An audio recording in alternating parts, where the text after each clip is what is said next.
ya poder ahora sí realizar la actividad.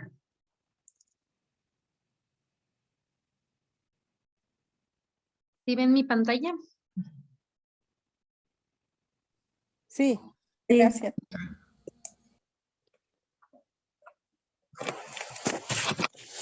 Estoy quedando dormida. ¿Te vas a dormir?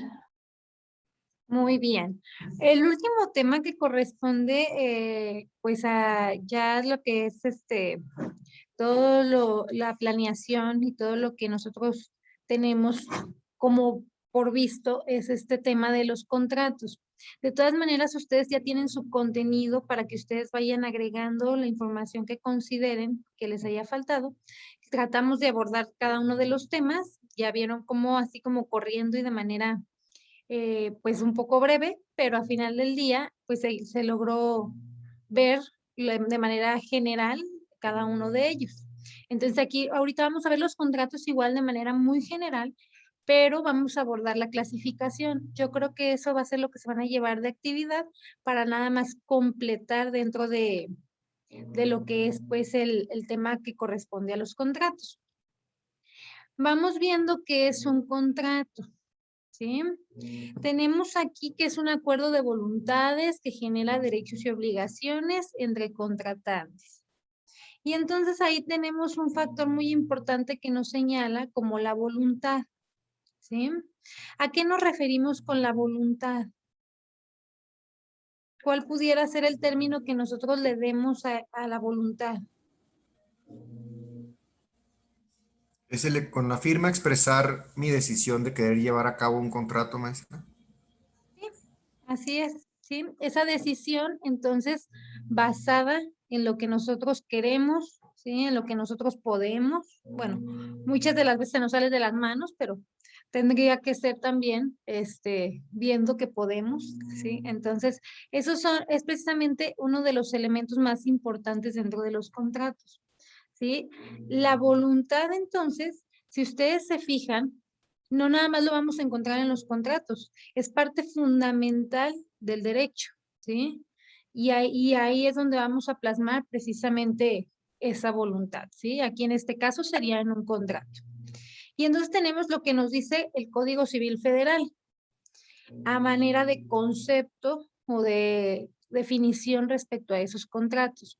Y vienen aquí que los convenios que producen o transfieren obligaciones y derechos, entonces toman el nombre de contrato, ¿sí? ¿Cuál sería la diferencia entre un convenio y un contrato? Si aquí me está diciendo que el convenio que produce obligaciones y derechos es un contrato. ¿Por qué nosotros denominamos entonces convenio a otra clase pues de acuerdo? Pues yo lo he visto en mi trabajo que es como para extender más cláusulas, tiempos, presupuestos. Ujú. En este caso yo lo he visto aquí. Sí. Así es, ¿sí? Ahorita vamos a ver que entonces qué modifica precisamente para poder determinar si es un convenio o es un contrato o por qué le damos esa denominación.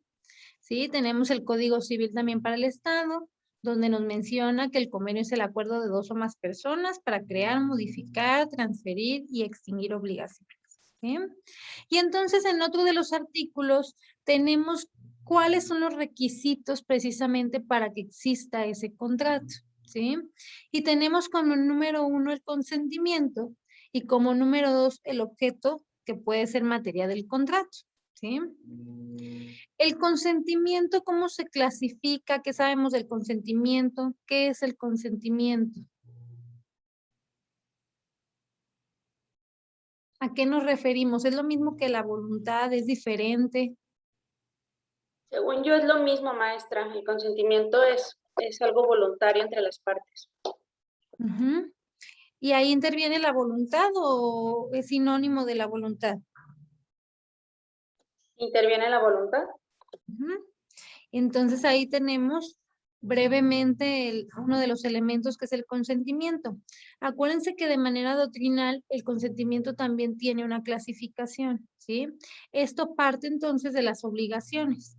Previo a los contratos tenemos una sección donde nos menciona todas las obligaciones y todas las fuentes que tienen precisamente estas obligaciones. ¿Sí? Y con lo que vamos caminando conforme vamos viendo derecho civil generalmente en la escuela. ¿Sí? Tenemos el número 2, que es el objeto, que puede ser materia del contrato. Ahí entonces, dependiendo de lo que esté hablando y de lo que se esté realizando. ¿Sí? Tenemos aquí ahora sí el contrato y el convenio. Precisamente una de las diferencias que mencionaba, creo que Blanca, es esto, ¿sí? En el convenio entonces puedo modificar, puedo extinguir, puedo darle otro sentido a esos derechos y a esas obligaciones, ¿sí? Y en el contrato entonces tengo que esa creación de ese contrato va a ser exclusivamente de donde nace, ¿sí? Y nada más. Ya entonces las correcciones o lo que le quiera aumentar o modificar, entonces viene a crearse dentro de un convenio, ¿sí? Que a final del día los dos nos están generando derechos y obligaciones. No sé si alguien tenga una opinión diferente respecto a estos dos. Ninguna maestra, de hecho, yo coincido con la compañera Blanca que efectivamente, por ejemplo, ya puede existir el contrato y si queremos agregar alguna cláusula o modificarla, anexamos o se establece un convenio para ello. Ujú, así es, ¿sí? Así es como funciona.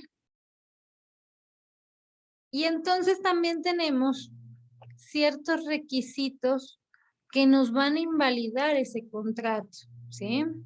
¿Cuáles serían esos, como requisitos que van a invalidar ese contrato? Bueno, tengo el número 1, entonces la incapacidad legal de una de las partes, ¿sí? O de las partes en un dado caso, ¿sí? El número 2, entonces vicios del consentimiento. Número 3, por el objeto o motivo que sea un fin ilícito, ¿sí? Un fin ilegal, entonces no tiene sentido. Y entonces porque el consentimiento no se haya manifestado en la forma que la ley establece. Cada uno de estos, por eso les decía yo que previo a esto, en las fuentes de las obligaciones, tenemos esa clasificación, ¿sí? Una clasificación de la capacidad, una clasificación de ese consentimiento, y entonces a partir de ahí podemos determinar si es válido o es inválido ese contrato, ¿sí?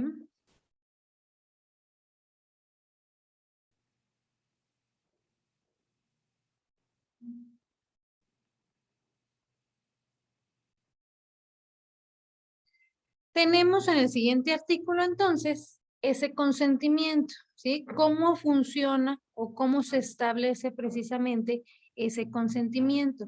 Y dice aquí que tiene que ser entonces expresamente pactado, ¿sí? Y tenemos que determinar también todas las obligaciones y las consecuencias que van a surgir a partir de ese pacto, ¿sí? ¿Cómo podría establecerse esta parte? ¿En qué parte se establece? ¿Cómo menciono yo ese consentimiento y cómo lo expreso? Bueno, hay dos tipos de consentimiento, maestra. Uno es el escrito, cuando uno lo plasma, y el otro puede ser tácito, es decir, a lo mejor no lo establezco por escrito, pero con mis acciones pues lo doy a entender de que se está llevando a cabo, Ujú, de que lo así, acepto. ¿sí? Entonces ahí tengo ya precisamente ese consentimiento señalado y cómo lo voy a establecer dependiendo precisamente de la naturaleza que vaya tomando ese contrato, ¿sí? Capacidad para celebrar precisamente ese contrato. Dentro por eso les ponía yo esta imagen, ¿sí? Porque tenía entonces, dice aquí, son hábiles para contratar a todas las personas exceptuadas por la ley y la incapacidad de una de las partes no puede ser invocada por la otra en provecho propio, ¿sí? ¿Cuántas veces hemos visto precisamente esa incapacidad que no es plasmada y que a final de cuentas ese contrato no se hace inválido o se deja como al aire en algunas de las ocasiones? ¿En qué casos lo hemos visto? ¿Alguien lo ha visto o lo ha percibido de manera que no es tan ajeno a nosotros, tan lejano como quisiéramos que fuera.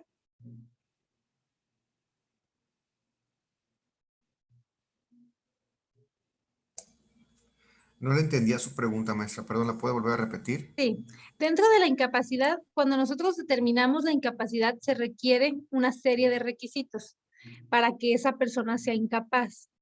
¿En qué casos no hemos tenido esa serie de requisitos? Sin embargo, nosotros podemos determinar que la persona es incapaz. A lo mejor puede pasar al simplemente ver a la persona que tiene alguna discapacidad, que a lo mejor médicamente no está aprobado, pero físicamente se le nota que tiene algún problema, o por edad o por físico. Así es, sí. Por eso les decía yo, ¿qué tan Buen día, frecuente maestra. lo podemos ver? ¿Mandé? ¿Hablaban o no? Sí se puede percibir a la vista. Regularmente hay incapacidades o personas que tienen alguna deficiencia mental, visiblemente sí se puede percibir. Así es, sí. Maestra, yo tuve un asunto donde fue el caso de una muchachita que tenía síndrome de Down, pero no era notorio la parte física, es decir, no era notorio su rostro. Entonces, hasta que la mamá fue y puso la denuncia y obviamente lo estableció porque ya existía un documento de su incapacidad, vamos, sí, efectivamente tenía síndrome de Down la muchachita. La muchachita tenía como 16, 17 años, aparte que era menor de edad. No se le puede determinar en el rostro esa situación. Fíjense, entonces, por eso mi pregunta era como, pues, entablada esta parte de cuántas veces lo hemos visto repetitivamente y sin embargo esa incapacidad pues no se logra como comprobar a pesar de. Y lo vemos también muy seguido, no sé si a ustedes les pase en los testamentos, por ejemplo, ¿sí? O sea, ¿cuántas veces no hemos tenido esta parte de, bueno, es que la persona ya ni se acuerda del nombre de los hijos, sin embargo, firmó este poder, firmó esta carta, firmó esto, firmó aquello, ¿sí? Y entonces aquí entra precisamente el cómo acreditar esa incapacidad. Yo les quería platicar y serles muy franca, nunca había tenido yo un juicio de incapacidad para declarar incapaz a una persona. Y no saben, o sea, bueno, más bien sí saben, quizá, pero la cantidad de requisitos que se exigen y que se solicitan para poder declararla incapaz. O sea, para que entonces el juez diga, ah, sí es incapaz, ¿sí? Entonces aquí en esta parte, por eso les comentaba yo, ¿cuántas veces no nos hemos brincado este pequeño fragmento de la ley y nosotros no le damos como el seguimiento que tendríamos que darle al final del día? Precisamente por eso, aquí por ejemplo en el caso de Orlando, él pudo a lo mejor percibir algo o comentarlo y entonces se llevó a cabo como este proceso médico para determinar. Pero cuántas veces no lo hemos visto y consideramos nomás así como, ah, no, pues está distraído, ¿sí? Y entonces se lleva a cabo Maestra, buen todo día. este tipo de contratos. Buen día, dime. Yo quiero ahí nada más apuntar algo en cuanto a lo de la incapacidad. Ujú. No basta nada más con el dicho de la persona. Otra cosa, la experiencia que yo tuve en el juzgado, en el tiempo que estuve en el juzgado, Ujú. yo pude haber celebrado un contrato. Estamos hablando de como las personas que ya son mayores de edad, que empiezan a tener lo del Alzheimer y todo eso. Pero en el momento que ellos celebraron el contrato, estuvieron en sus plenas facultades mentales. Entonces ahí ese contrato ya lo firmó y por eso es donde tienes que acreditar que realmente cuando ella se comprometió o lo celebró, estaba en plenas facultades. Pero si lo hizo coaccionada o lo hizo de una manera no en sus 5 sentidos, bueno, ahí no basta nada más con que digas, no, es que la señora tiene a simple vista tiene un problema mental, no. Acuérdese que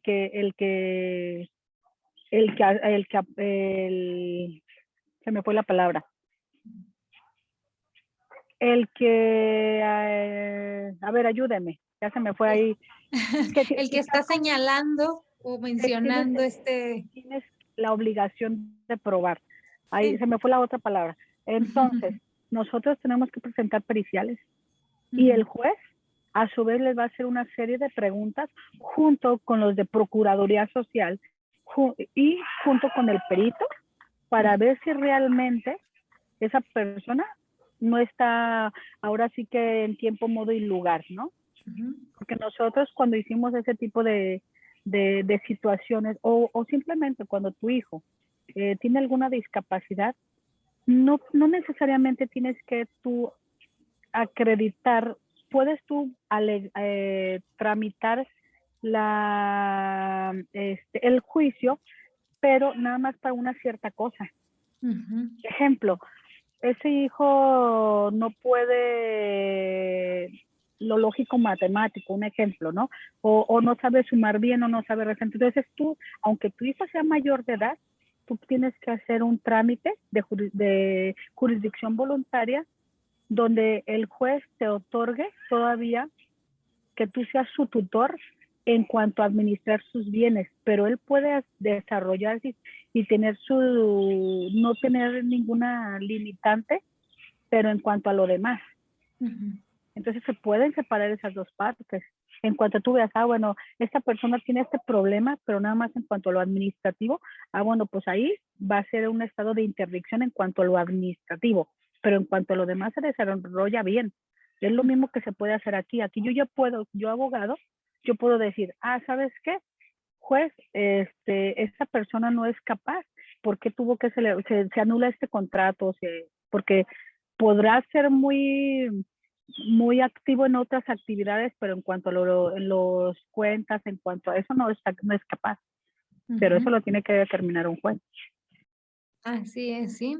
Por eso precisamente les decía yo que me di cuenta de toda esta clase de requisitos que se solicitaban a partir de, sí, por eso les comentaba yo, también yo lo veía de manera muy superficial y sin embargo sí es una cantidad de requisitos que hay que demostrar y no es nada más yo veo, yo creo, yo pienso, sí, a final del día estos requisitos me van a dar para poder yo acreditar que esa persona entonces tiene una incapacidad. Y entonces aquí ya viene esta representación, ¿sí? O sea, ¿cuáles son los momentos o los requisitos en los que puedo pedir o solicitar esa representación? Y entonces aquí me menciona el que es hábil para contratar, puede hacerlo por sí o por medio de otro legalmente autorizado. ¿Sí? Ninguno puede contratar a nombre de otro sin estar autorizado por él o por la ley. ¿Sí? Y entonces aquí en estos requisitos, pues vienen también cómo van a ser celebrados precisamente esos contratos. ¿Sí?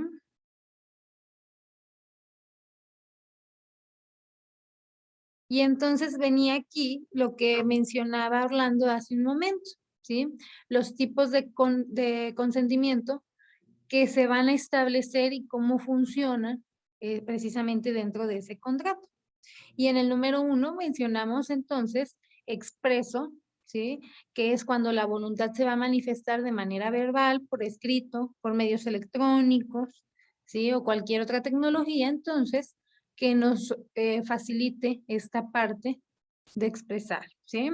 Y tácito cuando resultará entonces de hecho de actos que lo presupongan y entonces está presumiendo precisamente ese convenio, esa voluntad que se define dentro del contrato. ¿Sí? Es como cuando presentas un escrito a una dependencia de gobierno que son muy frecuentemente que no contestan conforme al artículo 8 constitucional. Entonces, si no te lo contesta, tú ahí estás suponiendo que es una manifestación, una aceptación tácita.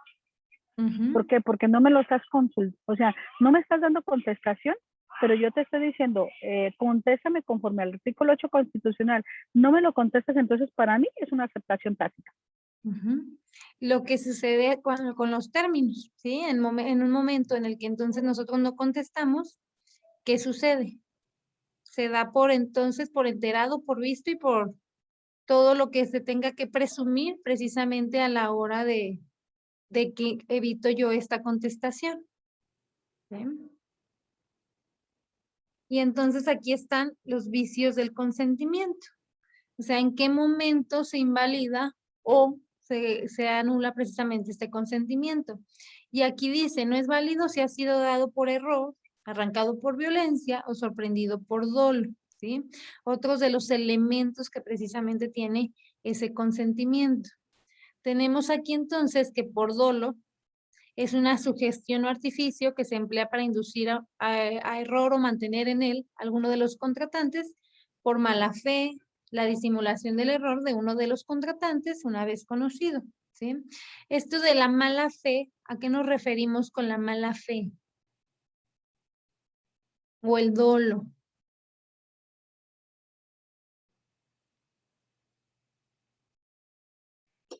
Es cuando eres sabedor de que algo no está bien hecho, pero aún así lo haces, pues. Ujú.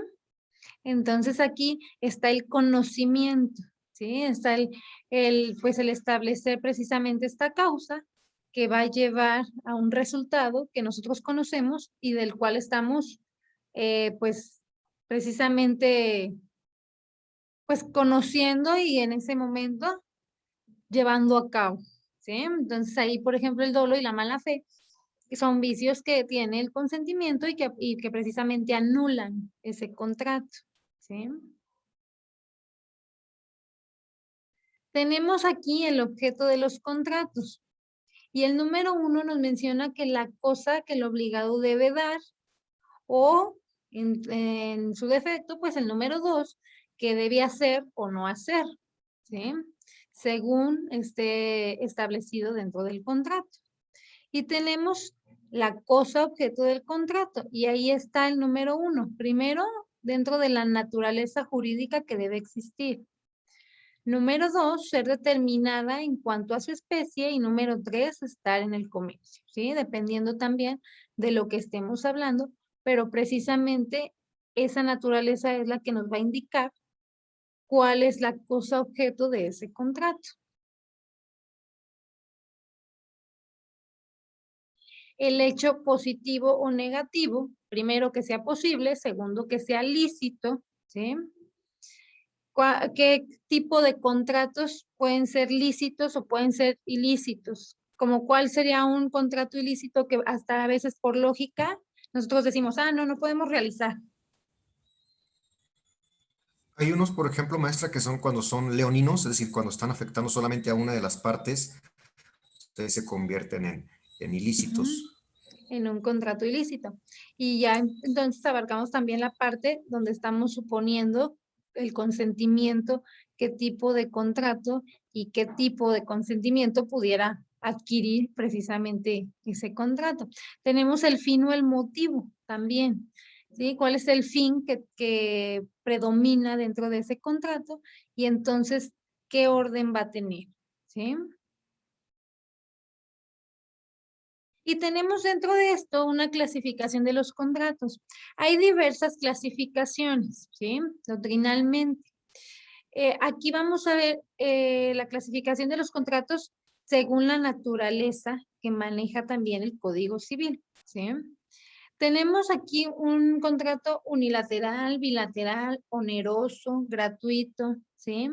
Y cada una de las características que corresponde precisamente a esta clasificación. Cuando hablo de un contrato unilateral, ¿cómo funciona un contrato unilateral? ¿Cuál es la diferencia con el bilateral? ¿Cuál es uno y cuál es otro? En unilateral solamente se obliga a una persona, ni en bilateral ambas. Entonces, ahí está la diferencia entre uno y otro, ¿sí? En la unilateral tengo precisamente la obligación hacia una persona, la bilateral hacia dos, ¿sí? O ya sea en esta parte de reciprocidad, también, ¿sí? Tengo oneroso y tengo gratuito. ¿Cuál es la diferencia entre esos dos? Si se fijan aquí ya estamos estableciendo las diferencias porque uno es como unilateral 1, bilateral 2. Oneroso, entonces estamos hablando qué tipo de contrato y el gratuito, el provecho que se le va a sacar también dentro de ese contrato. ¿Cuál sería la diferencia del oneroso y el gratuito?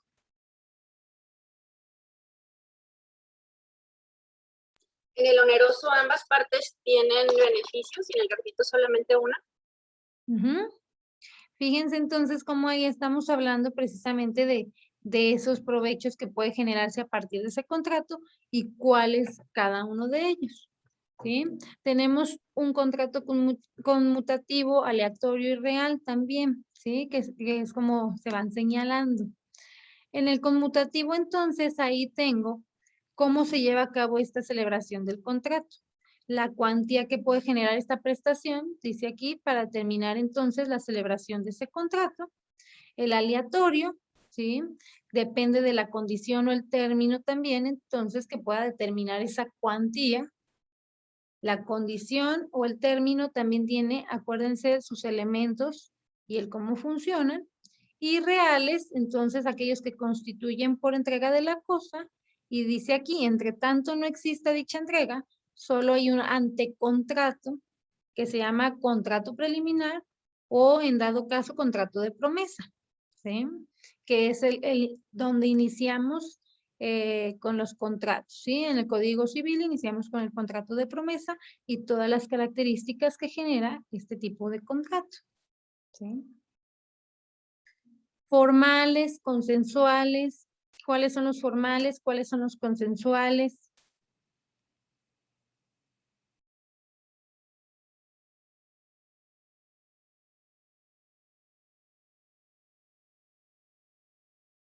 El formal es cuando hay consentimiento y el consensual es cuando no lo existe, solo hay una obligación.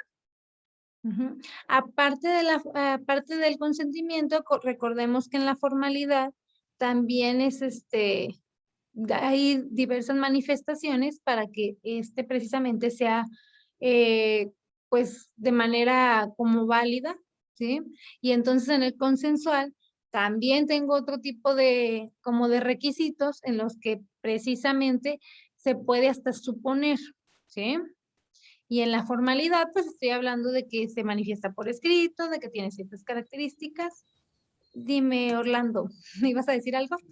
Sí, maestra, no, nada más que en el consensual obviamente se perfecciona ya el contrato, por ejemplo, cuando hacemos un contrato de arrendamiento y lo llevamos a notarizar, pues bueno, ahí estamos hablando ya que ya adquirió la característica de ser un contrato consensual.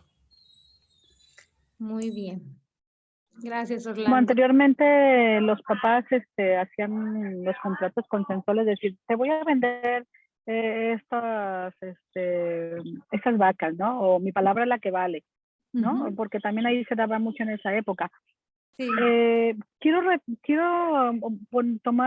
tocar un poco el tema, maestra, de los contratos. También hay cuando son 3 personas. No necesariamente tiene que ser uni o bi, también Ujú. pueden ser 3 personas. Vendría siendo, lo que pasa que, Un contrato de arrendamiento, ujú, también está el obligado solidario. ujú, sí, dentro de la clasificación, por eso les decía yo, hay diversos tipos de clasificaciones doctrinalmente. Ahorita les voy a cambiar las diapositivas a otro tipo de clasificación porque señala hasta, por ejemplo, el contrato solemne, ¿sí? Y en la doctrina nosotros lo manejamos, pero nuestra legislación, por ejemplo, no lo maneja. ¿Cuál sería un tipo de contrato solemne?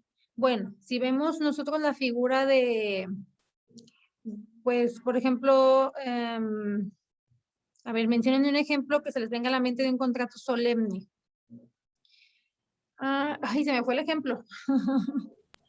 Igual, maestra, es similar al consensual. Usted compra una casa y al momento de hacer la escritura pública se convierte en un contrato solemne. Ujú.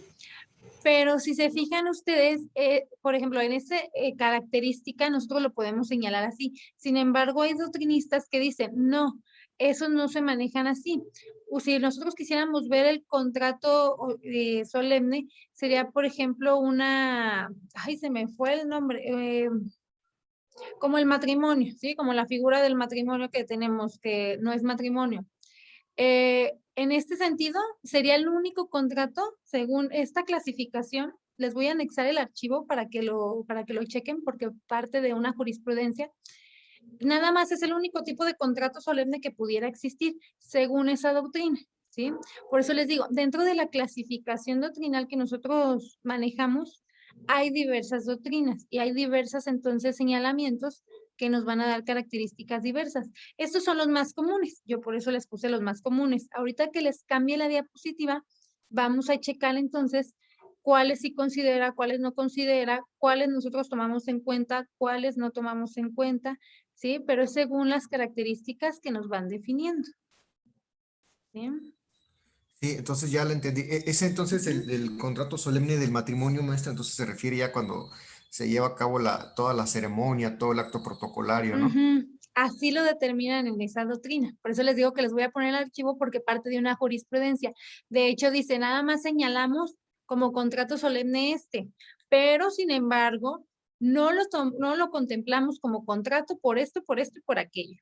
¿Sí? Entonces, esa es la parte a la que yo me refería, precisamente, ¿sí? En esta posición que toma de manera doctrinal, ¿sí? Independientemente de lo que nuestra legislación ya tiene contemplado. Ujú. Tenemos principales, tenemos accesorios, ¿sí? Principales, bueno, nada más existe por naturaleza ese contrato, accesorio, entonces requiero precisamente de, pues también generar otro tipo de obligaciones y de continuación a ese contrato, ¿sí? No sé si les ha pasado como cuando vas a renovar un contrato de Telcel, hablando de Telcel, pues, de que, oye, ¿sabes qué? Todavía no se me termina mi contrato, pero me están ofreciendo este plan y me quiero cambiar. Entonces ahí es donde entra lo accesorio. Es parte de lo principal, por eso el tema que dice, lo accesorio sigue a lo principal. La Entonces, continuación. es como un adendum al contrato principal. ¿Sí? La continuación precisamente de ese contrato que ya teníamos previo, ¿sí?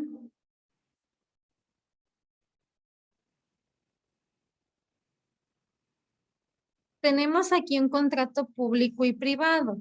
Dentro de ese contrato público y privado, Gina ya nos mencionaba un ejemplo. El ejemplo donde le hacías un contrato, no, pedías una contestación, ¿no, Gina? El ejemplo anterior que mencionaba. ¿El del Telcel? No, el anterior, El- el que mencionabas precisamente donde tú exigías una contestación, no te contestaban y sí, sí, entonces, sí. Ujú. ¿sí? Sí, de que no te dan la contestación a lo peticionado, conforme al artículo 8 constitucional. Entonces ahí está haciendo una manifestación, una afirmativa ficta también, pues. Así es, ¿sí? Ahorita vamos Está afectando. a llevarnos de actividad precisamente este cuadro comparativo. Vamos a leer esta diapositiva donde pues interviene la parte del contrato público y el contrato privado. Aquí tenemos nosotros los conceptos, ¿sí? El concepto precisamente para referirnos a cada uno y los elementos que contempla en este caso un contrato público y para determinar precisamente entonces esas diferencias, ¿sí? Esa sería la actividad que ustedes se llevarían precisamente para concluir esta parte de los contratos y sería nada más marcar diferencias entre uno y otro y qué características tiene cada uno, ¿sí? Aquí en las diapositivas que les voy a compartir tienen los elementos también y ustedes pueden completar la información con lo que ustedes consideren necesario. Maestra, perdón, se me estaba yendo el internet y no escuché bien. ¿Cuál es la actividad? Disculpan. Un cuadro comparativo de estos dos tipos de contratos, el contrato público y el contrato privado, características, elementos que ustedes encuentren, hay que ponerlo en un cuadro comparativo nada más para señalar cada uno. Muchas gracias. ¿Vale? Y por último tenemos entonces esta clasificación de los contratos, donde tengo los contratos típicos, mixtos y especiales. Y también dependiendo de la doctrina es lo que nos va a determinar este tipo de clasificación, porque hay quien, por ejemplo, nos pone también atípicos, ¿sí? Nos agrega ahí una parte precisamente dentro de esta clasificación. Entonces ahí también es dependiendo de quién estemos tomando la doctrina y de quién estemos tomando esta clasificación. Típicos tenemos ahí entonces sujeto directo, mixtos, varios tipos de contratos, y entonces se clasifican según la importancia, y aquí nos menciona el punto de vista económico, ¿sí? Especiales, y entonces tenemos ahí según la vinculación al que esté precisamente sometido este tipo de contrato, ¿sí? Y la finalidad que se puede adquirir a partir de. Y entonces esta clasificación entra precisamente en estos dos tipos de contratos, público y privado, ¿sí? Es una de las características. Entonces, esa sería la actividad. ¿Tienen alguna duda, alguna pregunta? No, maestra, gracias. ¿No? Bueno, yo estaría, No, maestra. estaría recibiendo sus tareas. Todo bien. En cuanto revise sus tareas, yo ahí mismo les pongo la calificación final de la materia que corresponde. Y de mi parte sería todo, chicos. Y pues desearles todo el éxito del mundo, que continúen su maestría muy bien, que la disfruten mucho y nada más. Muchas gracias, maestra. Maestra. Nada. Un gusto conocerla. Igualmente. Esperemos vernos en las siguientes clases. Sí, yo espero Más que sí. Me adelante. dio mucho gusto compartir con ustedes Realmente. y muchas gracias por su atención y por Gracias a usted. Bye. Nos Gracias a usted, Gracias. maestra. Muy Hasta agradecido. Gracias. luego. Gracias, chicos. Gracias, buen día. Nos vemos.